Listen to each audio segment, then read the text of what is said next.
welcome to Butterflies of Wisdom, everyone.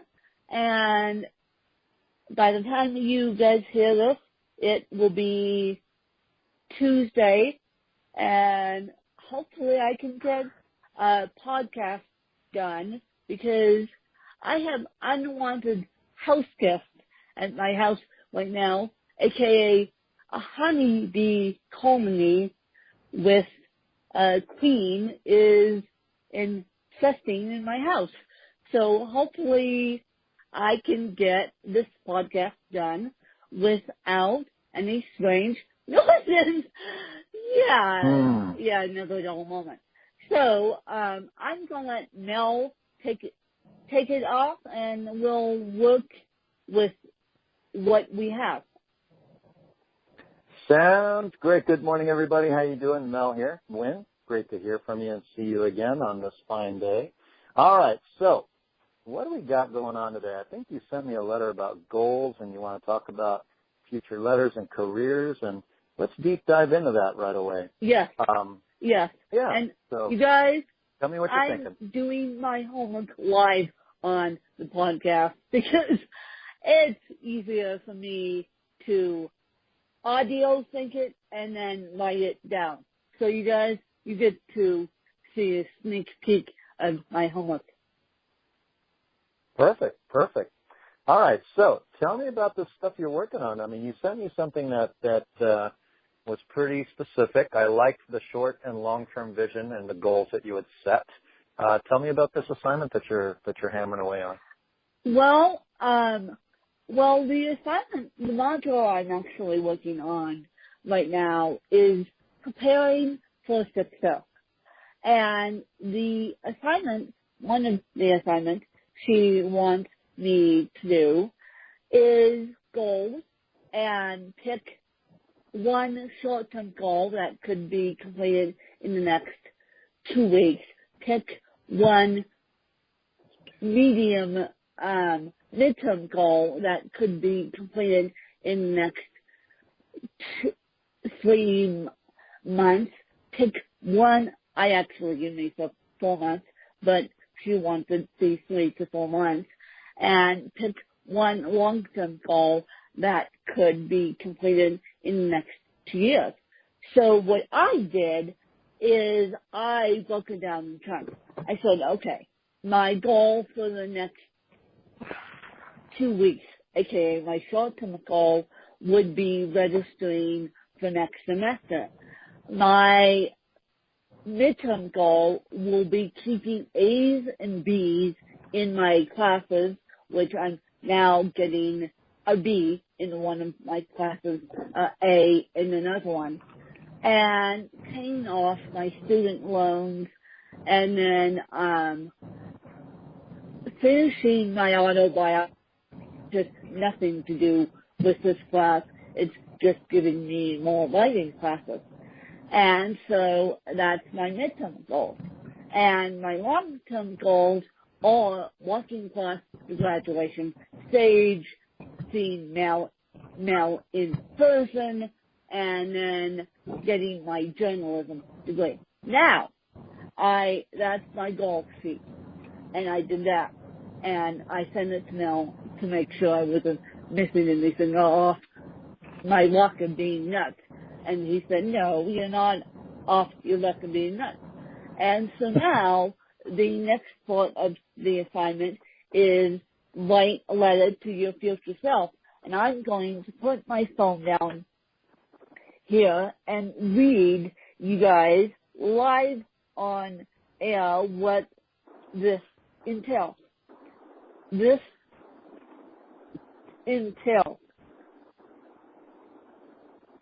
write a letter to you from your future self when you are professional, from your future self when you are professional in the fashion industry. Describe what your typical day would look like. Pick the place where you want to live. Pick the place where you want to work. The kind of routines you observe, the people you interact with, the kind of work you do. So basically, I'm supposed to write a letter to my future self from me. Talk about the challenges you face getting to your place in the professional world. Describe how you may overcome them. Example, you might include figuring out the career path after college or deciding whether or not to move to another state, another country for a job or a relationship, aka a boyfriend. Describe how you would change as a result of overcoming your challenges. Well, she doesn't know I have CP, and so I'm overcoming challenges every 2 seconds here. And so identify in what way you would grow, in which skills you would grow and develop as a student that leads to your success. Before you start, and this is why we're doing this live, you guys, before you start this exercise, think about the fashion industry. Plan your path on taking after you graduate. Ask yourself, what is your dream job? Please be specific and apply the following guidelines. Research skills, companies, and locations that you wish to work for. Well, I'll do this when I write it out, you guys. Brainstorm the details of your future life. Be vigilant, be detail-oriented. So, that's my next homework assignment. And so now, I'm going to let you read me in this audio homework assignment. And yes, I'll write it out to you guys. Don't worry. My professor doesn't listen to this podcast. Well, first of all, I wish he did. I wish I could do all my. I wish he did. I wish I could do my homework assignment by a podcast, but I can't. Hey, maybe you can have them listen, and that you can get extra credit for it, or just replace some units for it. Yeah. Why not? I will actually do that, you guys. I will post the written assignment and post this link so she hears that I actually did the assignment. Right. Well, this is a very powerful exercise, and as you were reading and describing it, I also have it in front of me here, and I was kind of looking at it, and it says that, write a letter from your future self when you're a professional in the fashion industry to your present self. So you're taking an assumptive position in the future to describe what you already have and what struggles you may overcome and how you go about doing it.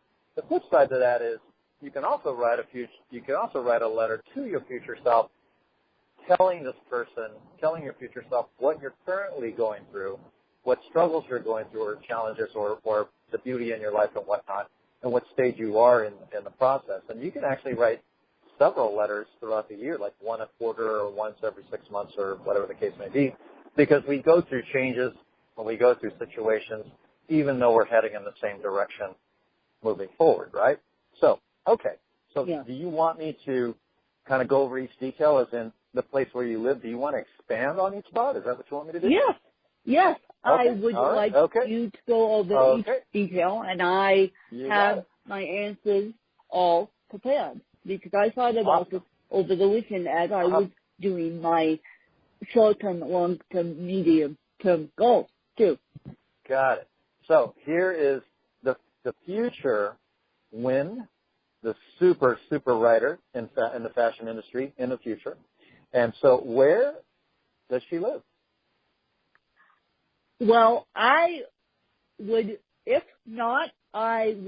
live in Aspen, Colorado, but my second choice would be California, because Aspen even though we have haute couture up here, which aka Dior, Chanel, Gucci, and all that good stuff, I would think expanding my horizons and expanding to a bigger city would help me in the fashion industry, because a lot of these fashion startups I'm coming to find out are coming out of Malibu, they're coming out of LA, they're coming out of Sacramento, just to name a few. I flew in Sacramento because you are there, and they're coming out of San Francisco too.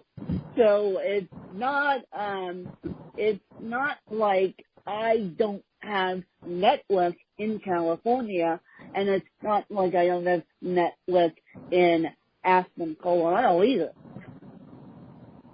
Okay, sounds good. You know, I would liken it to like an actor who moves to Hollywood to be around that, you know, so that they can get their auditions easily. They can be in the community that they want to serve and flourish in.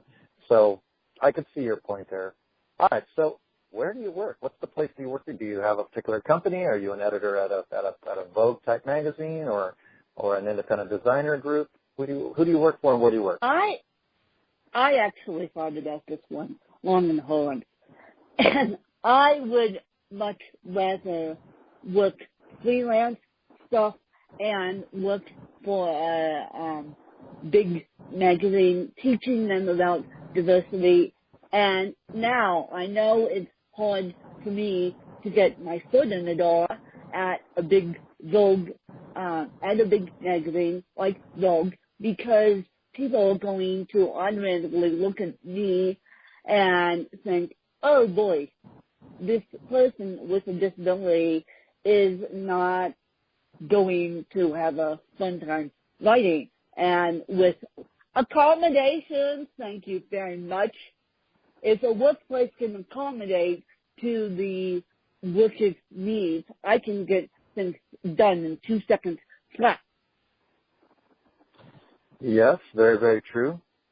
However, I would have to say that if I never met you physically, and I only saw you through the online space of, you know, you delivering your work or as a freelance writer, and I never saw you physically or never saw a picture of you, but your content was brilliant, I may, you know, maybe for a millisecond kind of go, oh my God, you know, when I first meet you, go, oh my God, she has CP or whatever the case may be, and have a brief moment of an overview and maybe consider those things like, oh, geez, how are we going to accommodate her? But if I knew that you had superstar work and you had a superpower as a writer, I wouldn't care. I definitely, if I owned that fashion house or that magazine, I would absolutely make sure that you were accommodated. So I don't even think that's even a concern that you would have in the future, because, you know, you're passionate about what you do and it'll show, right? People aren't going to read your material simply because they're not going to read or not read your work because you have CP. They're going to read your work because that you are consistent with your writing, you're credible, you know, you're passionate with your words, and you live it, right? I mean, the most effective things that you learn are from people who are very passionate about what they do, you know, and admit their flaws and improve from there. So, okay, so the kind of routines you observe, tell me a little bit more about that. What does that mean? Well, if I was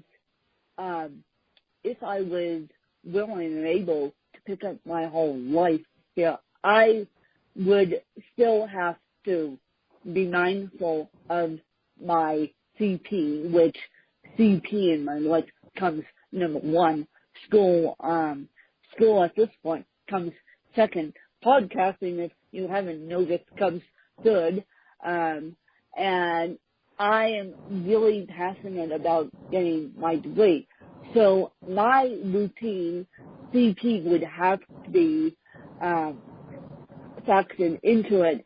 And so I was thinking about maybe if they could sculpt a job where I could only go into the office one day a week, that would be better off for my CP. Not to say that I'm lazy, and not to say that I don't want to get the work done, I have to rely on people. I have to rely on aides. I have to rely on God knows what to function. And so I hope that eventually one of these houses, if they do hire me, would allow me to work from home and go into the office one day a week because they're accommodating to my needs. Employers have to be accommodating to my needs. Otherwise, I'm not going to work for them no matter how much they pay me. Very true. Very true. You got to feel good about where you're at, right? I mean, that's all part of it. And I don't think that's exclusive to anybody who is able-bodied or disabled. You know, you have, every employee has the right to feel and see and decide if a workplace or a company philosophy matches their core values and fits their needs, right? So that they can flourish. Hopefully, you know, you're not in a position, not you specifically, but I'm talking generally in the public. Hopefully when you're looking for a job, it's, you know, you never want to be looking for a job out of desperation, but if you are really, really needing one, hopefully whatever you take just for positive cash flow and revenue is short term, and then you can look for another job, and it's always easier to look for a job when you do have one. So that also may be the case, right? It's always easier to have that bridge job when you have. Absolutely.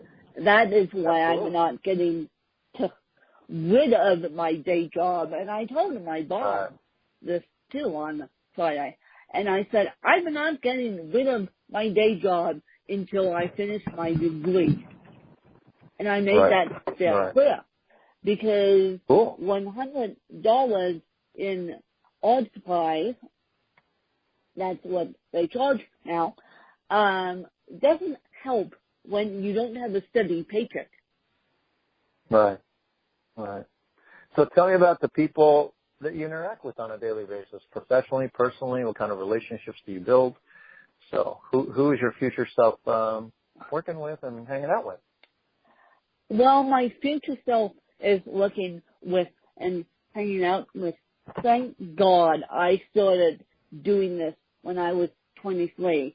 So thank God when I wrote I Come a Win, I started building a network. So a network of fan base, which I hope supports me. So I would be using my network to find a job. Thank you very much. I would get the negative Nancy's out of my life as quickly as I could. I would adapt my lifestyle to not necessarily positive people all the time, but neutral people who would give me a kick in the ass when I needed, but be my cheerleader at the same time. Well, you're looking to be around positive people all the time, and you know, as you progress in your career and in your life, you're going to see how valuable it is to be around like-minded people who share that kind of energy, because the people in your life could either contribute to your energy or they can suck it right out of your life, right? You know, and if they do, guess what? Whose fault is that? Yours. Yeah, mine. I mean, I as a professional coach, I can tell you that I deal with clients all the time, and where that is an issue, you know, the normal complaint is, well, you know, when we start talking about the relationships in their lives, and they start pinpointing the pain or a stressor in their life, and they start talking about a particular person or a group of people, and you could see the prolonged pattern, weeks, years, decades that a particular person's in their life, and they don't realize that they don't have to have them there, right? You know, I mean, I know it sounds, I'm simplifying something that could be a bit complicated. I get that. But unless you're a blood relative or you're married to the person, what do you really got to hang on to, right? You know, so the people that you hang out with professionally and personally have a lot to do with how far you're going to go. It really, really does, you know, so. All right. So the kind of work you do, well, is there anything outside of writing maybe your research, maybe your practices, what are the things you do to create the inspiration you need to be the great writer that you are? Well, thank you for saying that. Outside of writing, I would definitely, and I hope one day this happens, I would definitely take the first plane to New York Fashion Week. You guys know I would. And so that is a key component of my research in the fashion industry, even though I'm going to be a freelance fashion journalist. And today's the first day I declared that freelance fashion journalist. I would take the plane ticket to New York in 2 seconds flat and spend a week, like everyone else, doing research. How fun would that be, right? So what does the research entail? Going from one fashion show to another, visiting fashion houses and interviewing people, wearing really fantastic clothes. Yes. Going out to nice places to eat with people. And, I mean, it's fun, right? So basically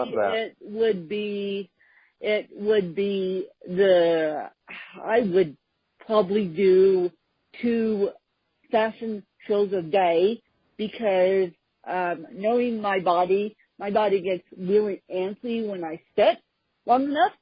So and luckily for me, I live in the central of the country, so it's not like flying coast to coast, but still doing New York Fashion Week is kind of weird because it's cold, and so unfortunately wind doesn't do well with cold. So I would have to adapt my schedule and my body to that. Right. So, but I would probably see 2 fashion shows a day because, as you know, it's huge, and as you know, it's a week, and then we can watch it online. Well, watching a fashion show online, which I've done in the past, it doesn't do it justice. You have to see the clothes, you have to touch the clothes, and some of these designers will let you touch the clothes. I mean, feeling the fabrics, the textures, and, when you see something up close and in person, the colors, how vibrant they are, how the contrast, especially up against the skin tone of a model, those are really important things, right? Especially how it fits on a model. I've always said, I don't care how expensive the designer is. If it doesn't fit you right, it doesn't make sense. You're wearing a horrible outfit. It doesn't make sense. It doesn't matter what you paid for it. If you chose the wrong designer or simply the wrong outfit that doesn't fit you, then you are not going to exude what you want to exude from that outfit, right? Because you make the outfit. The outfit doesn't make you. Right. And then you make the outfit, but the outfit doesn't make you. Right. Yeah, exactly. You know what I mean? So. Exactly. Anyway, okay. So how about some challenges? It says here, talk about any challenge you faced in getting to your place in the professional world and describe how you overcame those challenges. Anything you want to add there? CP will be my biggest. Capital letters. Nothing. Capital letters. Right. Capital C, capital P. Cerebral palsy will be my biggest blessing / my biggest curse because, as we said, I think last week, my biggest fear is will the fashion journalist community accept me?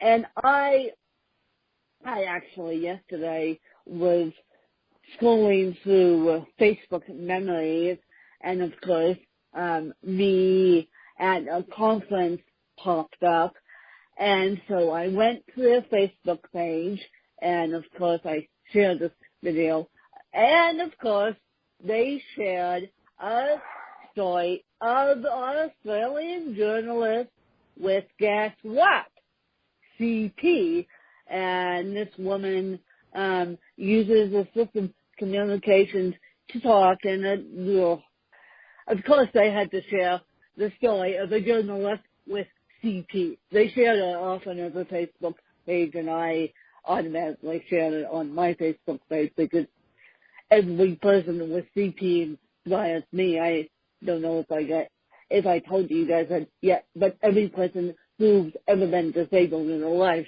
inspires me as much as I inspire you guys. So my biggest challenge is something I'm facing right now, CP. And how I'm going to overcome that is use my writing talents, use speech to dictation, and use my charismatic personality just to say, hello, I'm here, what can I do to help? You had me on charismatic personality. Yes. Yes. Yes. Yes. And there's power in guys, that, right? This is not my on podcast personality either. Help me. This is my I am Win. Let me help you win. Because I am Win. Let me help you win. This is not my on-camera personality. Oh my this God. is my personality in everyday life. Oh my God, that is funny. Yeah. So let me help you win. So luckily I am overcoming the challenges right now that I would be overcoming in the fashion industry. Right. No, it's you have it all well thought out, and obviously you've been dealing with it all your life, and you're not going to let anything stop you from achieving it, which is great. You know, I think the whole able-bodied world could learn a little bit something from you when it comes to succeeding. So good for you. They can. No excuses, right? I'm not going to whine about no things excuses. are for my run yesterday, because Win is like winning every day no matter what, even though she has CP. All right, so what else have we got here? So, okay, how did you change as a result of overcoming your challenges in the future? What does your future self know now that you didn't know then that you didn't know now? That I can accomplish the dream of being a very well-known journalist / influencer. And we're not talking about working for the New York Times, you guys. We're talking about working within the fashion industry. Although I would like to work for the New York Times style section, but I think the New York Times is a little bit too much. I think Vogue would be adapting to my CP more than New York Times would, honestly. Well, then that leads us to the last thing, which is identify ways in which you grew and skills that you developed as a student that led to your success in this highly competitive field. What did you learn along the way? What did you learn lesson-wise? What skills did you learn along the way that made you who you are to reach that at that point? I learned that I have to concentrate on one thing. I mean, I've been told over the years that when you have too many irons in the fire, so this has really taught me how to concentrate on one thing. I say, okay, I'm going to sit down and do one module and then complete that module in one sitting. I don't take a break until I can do that module completely. And someone asked me, why do you spend so much time on homework? And they asked me this yesterday, and I said, because I'm not the average person, and the person who asked me this is disabled also. And so they are not as organized as I am, quite frankly.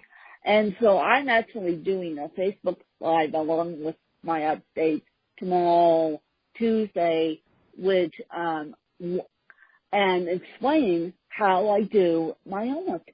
Basically, how I do my homework. What's my procedure?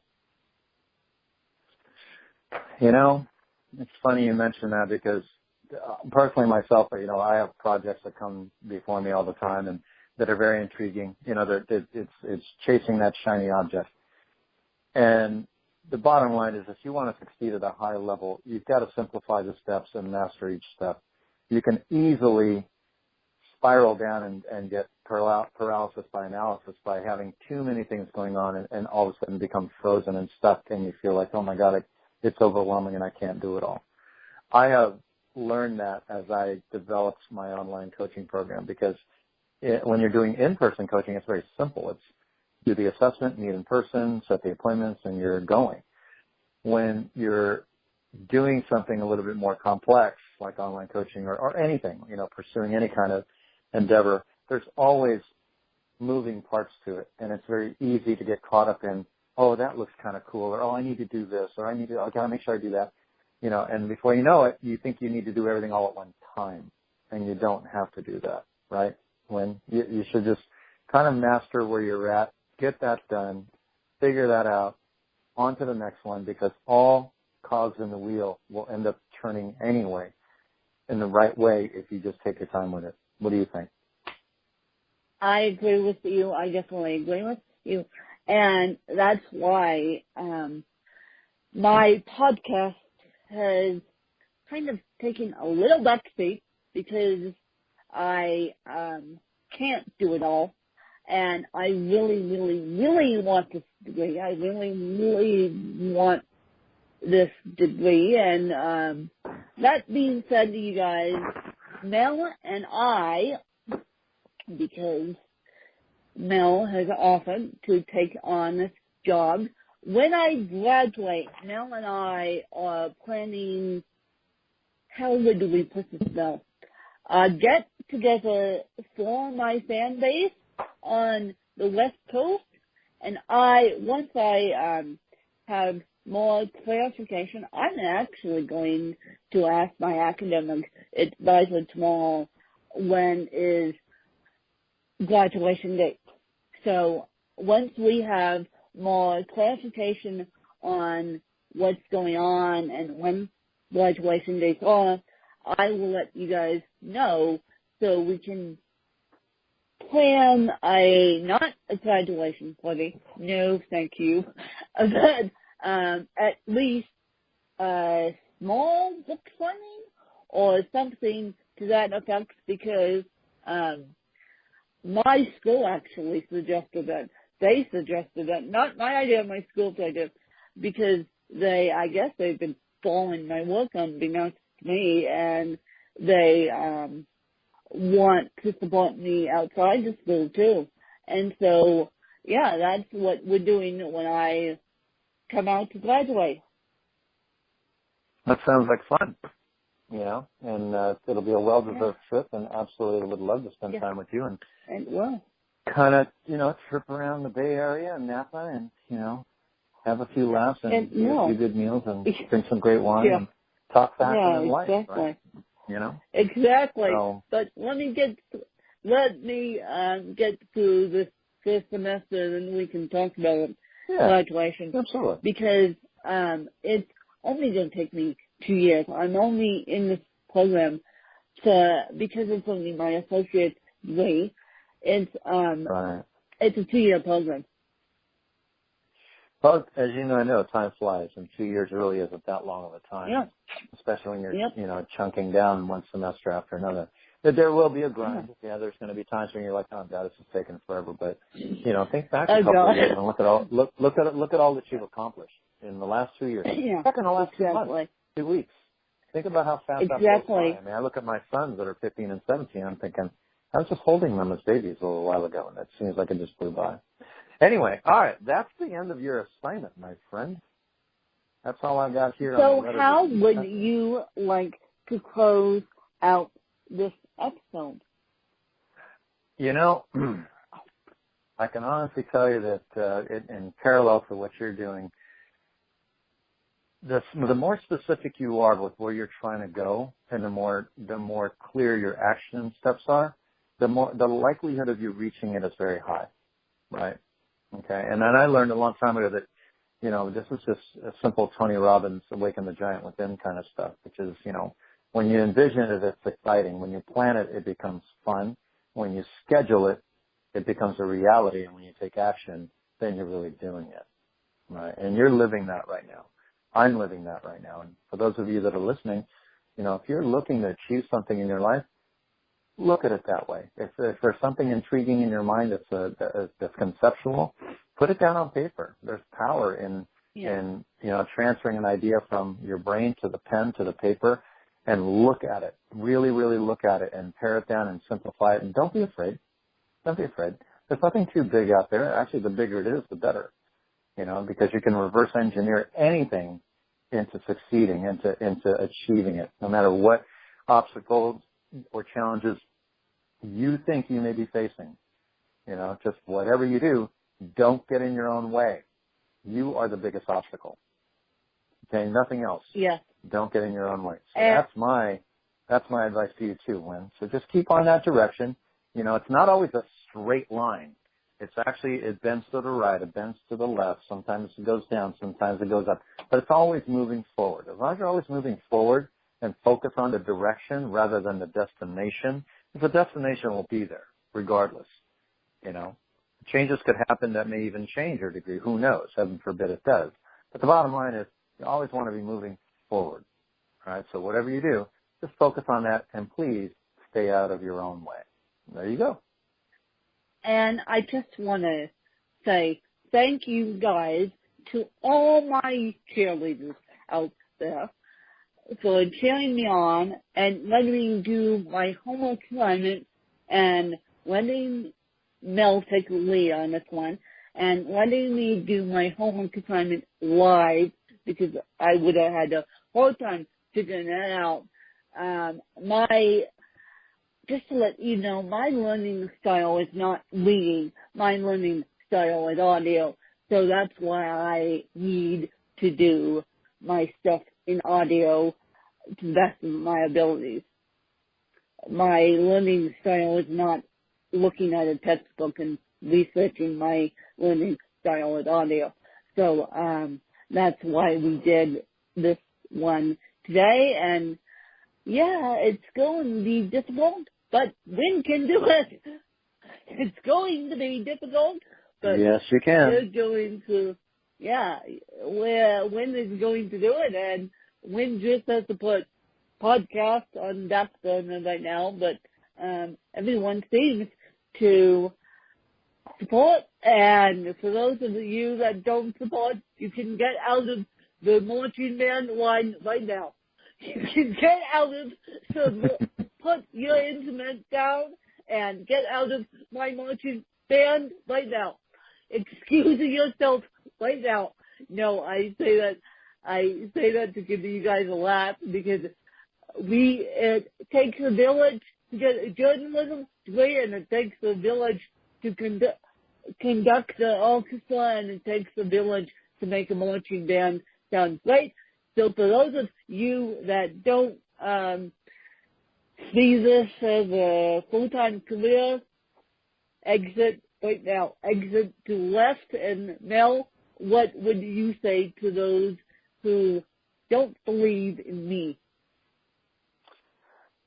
Well, I wouldn't bet against you, that's for sure. You've got one of the strongest spirits of people I know in my circle, so I have nothing to complain in my life when I think about how you're conducting yourself and constantly forging ahead with what you believe in. I've never competed at a Kona triathlon, so there you go. How about that? There we go. There you go. We'll all right.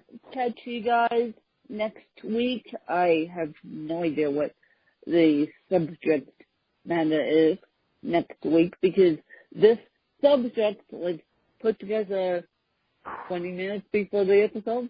We were supposed to talk about a different episode, but this podcast my homework assignment came up, and so I figured it was more important to do homework than the other podcast episode, and so we can definitely talk about sculpting a job for yourself and teaching diversity next week. If my homework assignment doesn't take priority, and I have to do that on the podcast. So we'll be talking about sculpting a job for yourself and diversity and when I'm doing that next week. Sounds great. And I really appreciate you guys. And please share this episode out. And so I will look forward to hearing your feedback, and we'll catch you guys next week. Bye, you guys. Bye.